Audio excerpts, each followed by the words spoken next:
Hello, and welcome back to the free basic training program on unmanned aircraft systems brought to you by Ripple Show Limited.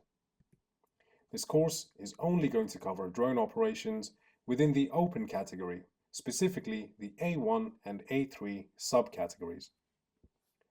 Please ensure that you have watched the introduction and learning objectives section of this course before moving any forward. This is the 7th section in the course. If you have not completed the previous sections, it may be difficult for you to understand the concepts within this section.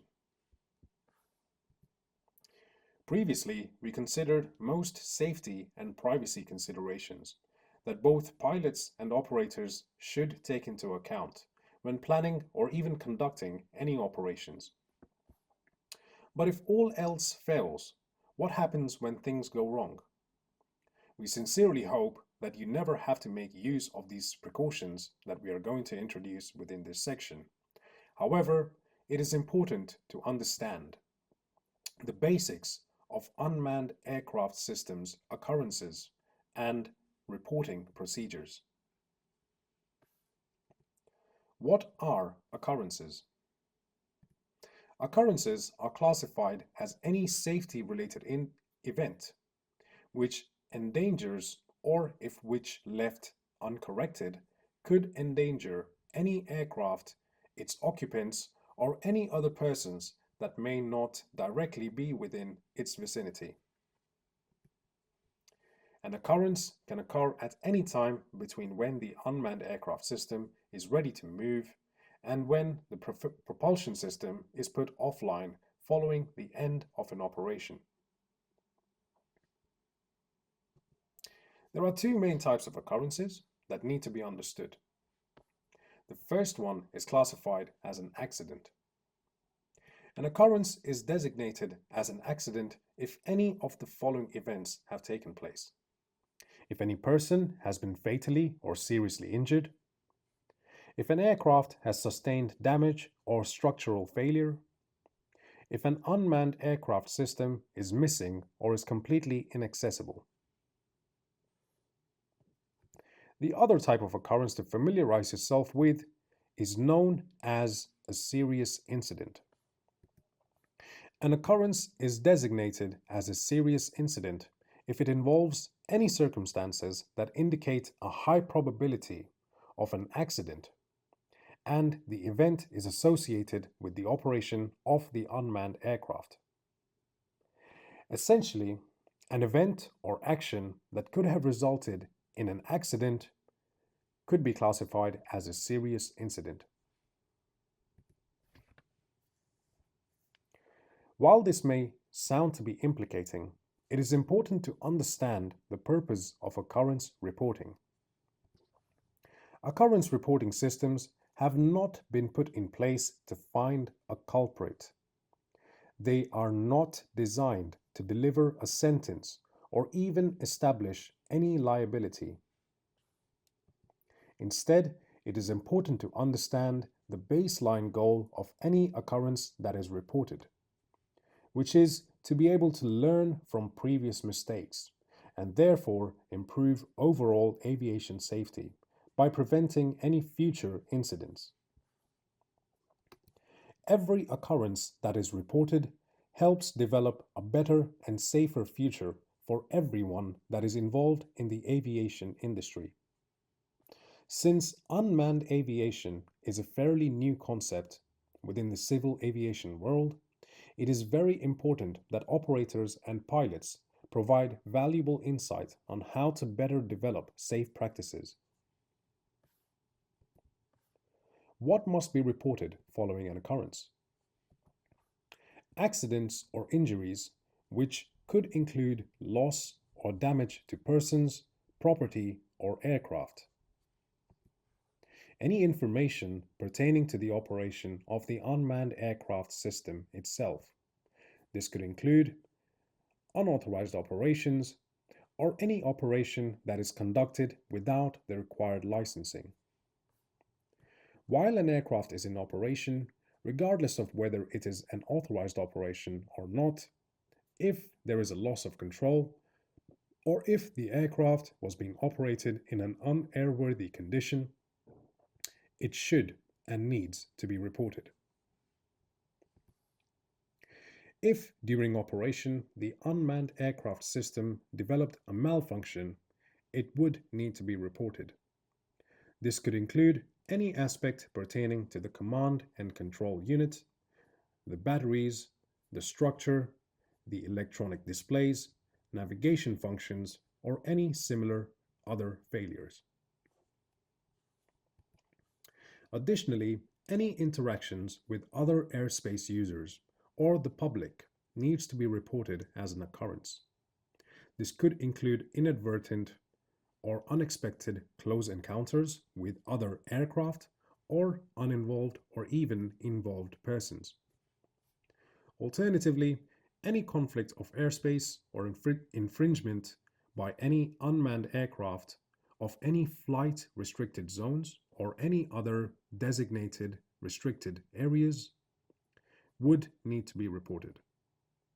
This would also apply to conflicts between unmanned aircraft under the banner of different operators. What does the law say about occurrence reporting? There are two different categories of occurrence reporting. The first is classified as mandatory occurrence reporting. There are certain types of occurrences in the UK that the government has defined in the Regulation 1018 of 2015. These occurrences must be reported and therefore are classified as mandatory occurrence reporting. The other is classified as voluntary occurrence reporting. Essentially, all other occurrences that do not fall under the specifications of mandatory occurrence reporting are expected to be reported on a voluntary basis. It is important to note that there is no dedicated regulation for any unmanned aircraft system occurrence reporting as of now. Therefore, we must follow the same procedures as that within the manned aviation world. Whom should an occurrence be reported to? If the occurrence that occurred resulted in a fatal, serious, or life-threatening event, then the occurrence must be reported to the Air Accidents Investigation Branch within the UK. On the other hand, if there was a manned aircraft involved, then the occurrence must be reported to the AAIB as well as the CAA, which is the Civil Aviation Authority. It is important to understand that any occurrence that involves or affects manned aviation operations needs to be reported to the Civil Aviation Authority, regardless of the severity of the incident. How would you report to the Civil Aviation Authority? All reports that need to be submitted to the CAA need to be done by using the European Coordination Centre for Accidents and Incident Reporting System. This is a reporting portal through which all occurrences can be reported to the CAA or any European member states as required. Essentially, it is a website that is designed to ask information about any occurrence, which can then be reported or passed on to the CAA by simply clicking a button. Simply follow the pages and answer the questions to the best of your knowledge. If the incident does not exist as part of any mandatory occurrence reporting as defined in the Regulation 1018 of 2015, then as previously stated, reporting to the CAA is voluntary. Always remember that if the occurrence involved a manned aircraft, then reporting to the CAA is mandatory. For further details on how to report to the CAA, it is important to follow the guidance provided directly from their official website. Following the United Kingdom's exit from the European Union, the situation is a bit uncertain. How would you report to the Air Accidents Investigation Branch? When reporting to the Air Accidents Investigation Branch, you must consider obtaining the following information: the details of any aircraft that were involved, names of any involved owners, if available, names of any involved operators, including the unmanned aircraft operators' identifications as issued by the CAA, the name of the commander of the aircraft, or in other words, the remote pilot of the aircraft, the numbers of any affected individuals, including death, injuries, or otherwise affected, the position of the aircraft relative to the landmarks nearby. This includes where the event took place, as well as where the aircraft currently lies. What was the severity of the incident? Was the incident a serious one, a fatal one, or otherwise, what was the extent of the damage sustained, and to whom does the damage pertain to? The Air Accidents Investigation Branch operates a 24-hour reporting line. If you are unsure about whether you should report the occurrence to the AAIB or not, you should ask yourself the following questions. Did the event that occurred resulted or could have resulted in a fatal, serious, or a life-threatening outcome? An example would be if during operation, for whatever reason, the aircraft entered into a state of freefall, following which the aircraft fell directly on the head of an individual. Even if there was no collision or if the aircraft landed directly on the ground, near an uninvolved person or maybe even an involved person, it would be classified as an occurrence that should be reported to the AAIB. This is because such an event could have possibly resulted in a serious or a potentially fatal incident. If a major incident was nearly avoided, then it may be useful to report the event to the AAIB nonetheless. If you are in doubt, it may be useful to contact the AAIB to confirm if the occurrence needs to be reported or not. For more information, it is very important to read through the guidance available through the official government website on how to report an aircraft accident or a serious incident. It doesn't matter whether you are an operator or a remote pilot. There are certain legal responsibilities of everyday civilians regarding accidents and serious incident reporting.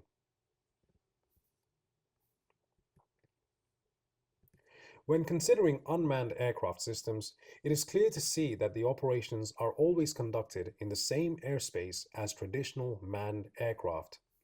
As such, it is important not only to understand the responsibilities of operators and pilots of the unmanned aircraft systems, but also that these responsibilities are upheld professionally.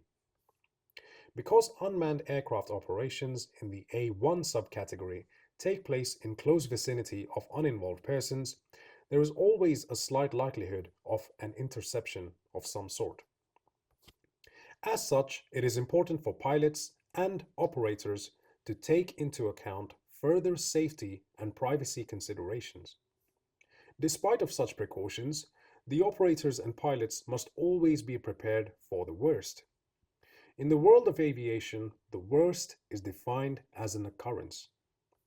Following an occurrence, there are mandatory reporting responsibilities involved for anyone who has witnessed or has been operating any aircraft that is a part of any such occurrence.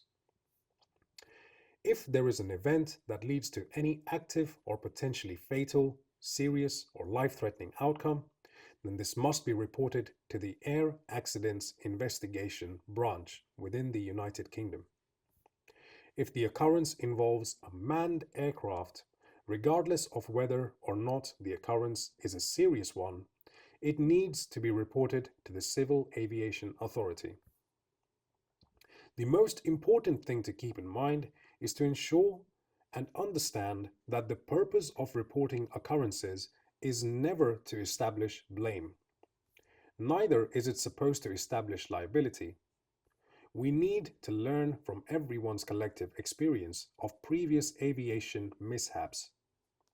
We do this by encouraging safe practices and reporting on any severely unfortunate events. Following good reporting practices allows the development of safety and other procedural measures. In doing so, we can avoid the repetition of the same mistakes, thereby leading to a safer airspace for all. If you feel like that there are any questions that have been unanswered in this section, we recommend you complete the entire course. There are many aspects which this course covers, and it is very likely that you will find your answers as you progress through the course. However, if you still have any questions, you can direct your queries to enquire@ripple.show. My name is ENQUIRIES, and it has been an honor to present to you on this occasion. This course has been brought to you by Ripple Show Limited. All rights are reserved and liabilities abstained. Please ensure that you are in compliance with any relevant legislation and legal guidance, keeping safety paramount. Thank you for your attention.